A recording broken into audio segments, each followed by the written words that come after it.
You might have heard of Westminster Abbey, the Church of Coronation in the UK, but did you know that right next door is another historic church? It's 500 years old and named after a saint who defeated a dragon. Not St. George, but St. Margaret of Antioch, a famous Christian who lived a long time ago and far away. St. Margaret's Church sits between the Abbey and the Palace of Westminster, home to Big Ben and the Houses of Parliament. And it's been Parliament's church for over 400 years. The lives of MPs are often marked here, such as marriages and deaths. As are the lives of many other famous and interesting people. Come with us to meet just some of those buried and remembered here.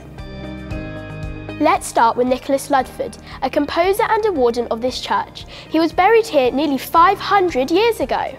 Music was really important to him, and his music is still played on this organ and sung in these choir stalls today. Take a look at this window. It's dedicated to William Caxton because he's buried in the churchyard. He brought the printing press to England, which allowed many more books to be shared around the country. This was cutting-edge technology, just like the internet lets us share information across the world today. And this brass plaque marks the burial spot of Sir Walter Raleigh, well, most of him at least. He was a famous Tudor explorer, a writer, and was one of Queen Elizabeth I's favourite people. Scenes from his life are depicted in a window above the main entrance of the church. And here is another Elizabethan favourite, Blanche Parry, who was one of the Tudor Queen's closest friends for over 50 years. But not everyone was connected to a king or queen. In fact, some helped to overthrow them. John Milton was a part of Oliver Cromwell's government, but he is best known for writing a really long poem called Paradise Lost, with over 10,000 lines of verse.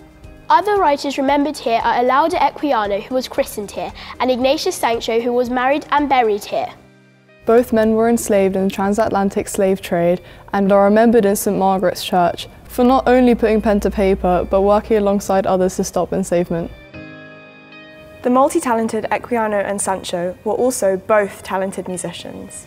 And choral music has been heard in St. Margaret's for hundreds of years.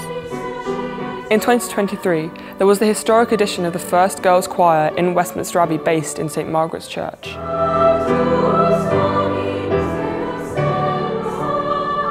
There aren't any windows or plaques on the wall to mark the occasion, not yet at least. But you can hear us sing as a regular part of services here and in the main Abbey Church.